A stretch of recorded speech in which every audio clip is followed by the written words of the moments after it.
नमस्कार विद्यार्थियों।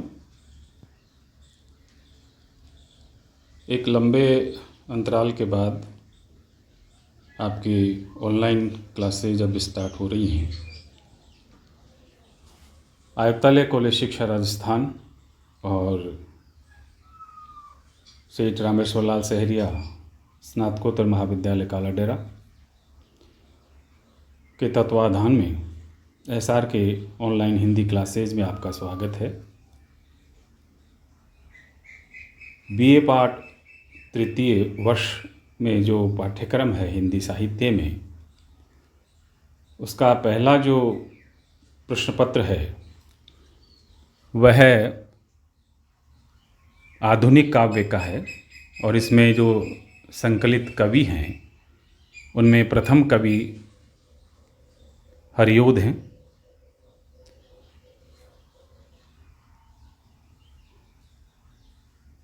अयोध्या सिंह उपाध्याय हरिओद आधुनिक खड़ी बोली में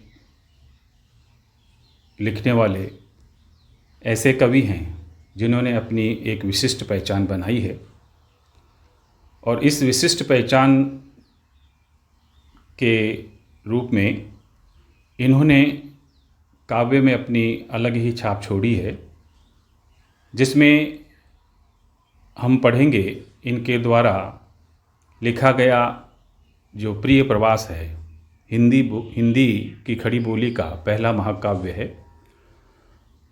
और इन्होंने इस महाकाव्य में कुछ अलग दिखाने की कोशिश की है, कुछ अलग रीतिकाल से अलग हट करके जो है राधा और कृष्ण का वर्णन किया है। क्योंकि रीतिकाल में जो राधा और कृष्ण का वर्णन केवल श्रृंगारिकता के लिए है, केवल प्रेम और विलास के लिए है, यहाँ राधा का जो एक चरित्र है वो एक लोक सेविका के रूप में उभर करके आता है। तो हम देखते हैं कि प्रिय प्रवास की जो है काव्यगत विशेषताएं क्या क्या हैं, उसके बाद हम इसका जो पाठ है, व्याख्या है, उसके बारे में चर्चा करेंगे और एक अलग से वीडियो और बनाऊंगा जिसमें प्रिय प्रवास के जो महाकाव्यात्मकता है उसके बारे में चर्चा करेंगे। तो आज देखते हैं हम प्रिय प्रवास की काव्यगत विशेषताएं।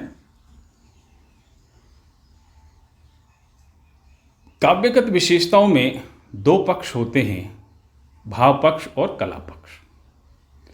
पहले हम भाव पक्ष में देखते हैं। भाव पक्ष में सबसे पहले जो आता है वो वर्ण विषय आता है, यानी कौन सा विषय जो है वर्णन करने के लिए चुना है।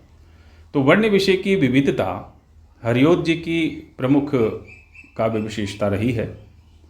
इनके काव्य में प्राचीन कथानकों में नवीन उद्भावनाओं के दर्शन होते हैं। जैसे कि मैंने पहले ही कहा था कि जो प्राचीन कथानक हैं उनमें नवीन जो संभावनाएं हैं, नवीन उद्भावनाएं हैं, नवीन कल्पनाएं हैं, उनके दर्शन होते हैं।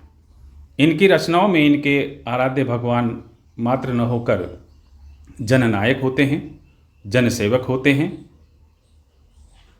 उन्होंने कृष्ण, राधा, राम, सीता से संबंधित विषयों के साथ साथ आधुनिक समस्याओं को लेकर उन पर नवीन ढंग से अपने विचार प्रस्तुत किए हैं।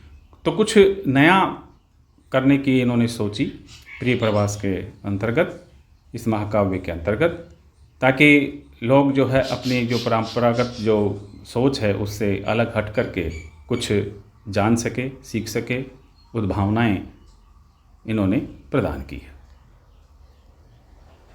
दूसरा इनका जो काव्यगत विशेषताओं के अंतर्गत जो भाव पक्ष में आता है वो है वियोग और वात्सल्य वर्णन है। ये वियोग वर्णन वैसा नहीं है जैसा रीतिकाल में आपने देखा है, केवल श्रृंगारिकता के बोझ के नीचे दब करके रीति काल जो है एक बोझिल और एक विलास की वस्तु रह गई थी। यहाँ हरिओद जी के काव्य में वियोग और वात्सल्य का जो वर्णन मिलता है उसमें अलग हट करके, जैसे यशोदा का वात्सल्य वर्णन है, वो हर ऐसे काम से जुड़ी ही चीज़ को याद करके जो कृष्ण से संबंधित थी व्याकुल रहती है, व्यथित रहती है। दही मथती है तब भी कृष्ण की याद आती है, चूल्हा जलाती है तब भी कृष्ण की याद आती है, व्यंजन बनाती है तब भी कृष्ण की याद आती है। तो एक ये जन सामान्य की जो सोच है, जन सामान्य की जो विचारधारा है, जो हम आज देखते हैं, जो एक सरलता से लगता है कि ये वात्सल्य वर्णन है। उन्होंने प्रिय प्रवास में कृष्ण के मथुरा गमन और उसके बाद ब्रज की जो दशा है उसका अत्यंत मार्मिक वर्णन किया है। हरिओत जी ने कृष्ण के वियोग में दुखी संपूर्ण ब्रजवासियों का तथा पुत्र वियोग में व्यथित यशोदा का करुण चित्र प्रस्तुत किया है। ये वियोग यशोदा का ही नहीं है, जो बाल गोपाल उनके साथ खेले हैं, गाय चराए हैं कृष्ण के साथ में, उनका भी वियोग है, वो भी दुखी हैं, वो भी उदास हैं। यहाँ एक उदाहरण देख लीजिए प्रिय प्रवास का, जिसमें यशोदा व्यथित है, दुखी है। यदि कुछ समझाती गेह की सेविकाएं, जो परिचारिकाएं थीं, जो सेविकाएं थीं, वो अगर यशोदा को कुछ सांत्वना देती, समझाती, तो बन विकल उसे थी ध्यान में न लाती। लेकिन व्याकुलता इतनी थी कि वो उनको ध्यान में नहीं लाती थी और तन सुधि तक खोती जा रही थी यशोदा। अब एक अवस्था होती है जब ज़्यादा मानसिक क्लेश हो जाता है, ज़्यादा मानसिक व्यथा हो जाती है, तो शरीर का ध्यान भी नहीं रख पाते, पहनने ओढ़ने का ध्यान भी नहीं रख पाते हैं। तो ऐसे ही हो गई थी यशोदा, अतिशय विमना और चिंतिता हो रही थी। अतिशय बहुत ज़्यादा, विमना मन से रहित, यानी मन ही नहीं था जैसे किसी काम में, और चिंतिता हो रही थी और चिंतित थी, चिंता कर रही थी। तीसरा है लोक सेवा व लोक मंगल की भावना इनके काव्य में भरी पड़ी है। हरिओत जी ने कृष्ण को ईश्वर के रूप में न देखकर आदर्श मानव और लोक सेवक के रूप में अपने काव्य में चित्रित किया है। जैसे कि उदाहरण देखिए, जाते जाते अगर पथ में क्लांत कोई दिखावे, तो जाके सन्निकट उसकी क्लांतियों को मिटाना, धीरे धीरे परस करके गात उत्ताप खोना, सदगंधों से श्रमित जन को हर्षित सा बनाना। अब इसमें जो राधा है वो अपने दुख को ज़्यादा महत्व नहीं देती, अपने वियोग को ज़्यादा महत्व नहीं देती, इसलिए वह लोक सेविका बन जाती है कि जो दूसरे पवन को कहती है कि हे पवन दूती, जब तू जाएगी तो बीच रास्ते में जो दुखी हैं, जो क्लांत हैं, जो श्रमित हैं, जो थके हुए हैं, उनको पहले अपने स्पर्श से प्रसन्न करना, उनका उत्ताप खोना, उनका जो है मन सुखी बनाना। तो जाते जाते अगर पथ में क्लांत कोई दिखावे, क्लांत नहीं थका हुआ, तो जाके सन्निकट उनकी क्लांतियों को मिटाना, उसकी जो क्लांतियां हैं, उसकी जो थकावट है उसको मिटाना पहले, धीरे धीरे परस करके गात उत्ताप होना, और धीरे धीरे अपने स्पर्श से जो है उसका जो गात शरीर का जो उत्ताप है, ताप है, गर्मी है, उसको शमित करना, सदगंधों से श्रमित जन को हर्षित सा बनाना, और अपनी सुगंध से जो थके हुए जन हैं उनको हर्षित यानी प्रसन्न बनाना, उनको खुशी देना। ये पहले करना, मेरा काम बाद में कर देना। इसलिए इनके काव्य में लोक सेवा और लोक मंगल की भावना जो है दिखाई देती है। चौथा है प्रकृति चित्रण। हर कवि प्रकृति के बिना रह ही नहीं सकता, प्रकृति का वर्णन किए बिना नहीं रह सकता, क्योंकि किसी भी घटना का वर्णन करो, किसी भी जो है दृश्य का वर्णन करो, प्रकृति तो बीच में आती है। तो हरिओत जी का प्रकृति चित्रण बहुत सराहनीय है। उन्होंने काव्य में जहाँ भी अवसर मिला प्रकृति का चित्रण किया है, साथ ही उसे विविध रूपों में भी अपनाया है। हरिओत जी का प्रकृति चित्रण सजीव और परिस्थितियों के अनुकूल है, ऐसा नहीं नीरस है, परिस्थितियों के अनुकूल है और सजीव, और ऐसा लगता है जैसे हमारे सामने ही ये घटनाक्रम हो रहा हो। तो प्रकृति प्राणियों के सुख में सुखी एवं दुख में दुखी दिखाई देती है। कृष्ण के वियोग में ब्रज के वृक्ष भी रोते हैं, फूलों पत्तों सकल पर वादी बूंदे लखाती, रोते या विपट सब यूं आंसुओं को दिखा। जो उसके बूंदे हैं वो लगता है जैसे इनके आंसू हो कृष्ण के वियोग में। ऐसे वृक्ष हो गए हैं, ऐसे फूल पत्ते हो गए हैं कि वो मुरझा गए हैं, और ओस की बूंदें जब उनके ऊपर पड़ रही हैं तो जैसे आंसुओं की बूंदें हों। तो पूरी प्रकृति जो है कृष्ण के बिना जो है वो भी विवल हो रही है, वो भी व्याकुल हो रही है। अब दूसरा पक्ष है कला पक्ष, जिसका पहला जो भाग आता है वो भाषा को लेकर आता है। भाव, भाषा, शैली, छंद और अलंकारों की दृष्टि से हरिओद जी की जो काव्य साधना है वो महान है। इनकी रचनाओं में कोमल कांत पदावली युक्त ब्रज भाषा है।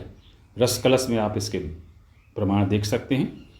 के साथ संस्कृत निष्ठ खड़ी बोली जो प्रिय प्रवास में है, वैदेही वनवास जो इनका लिखा हुआ है उसमें है, तथा मुहावरेदार बोलचाल की खड़ी बोली चोखे चौपदे चुपथे चौपदे जो इनके द्वारा लिखा गया है के प्रयोग के साथ साथ सामासिक एवं आलंकारिक शब्दावली का प्रयोग भी मिलता है। इसलिए आचार्य शुक्ल ने इन्हें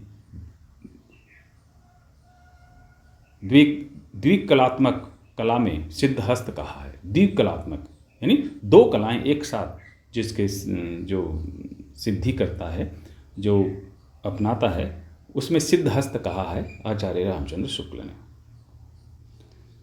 शैली देखिए, इन्होंने प्रबंध एवं मुक्तक दोनों शैलियों का सफल प्रयोग किया है, अपने काव्य में जो है स्थान दिया है।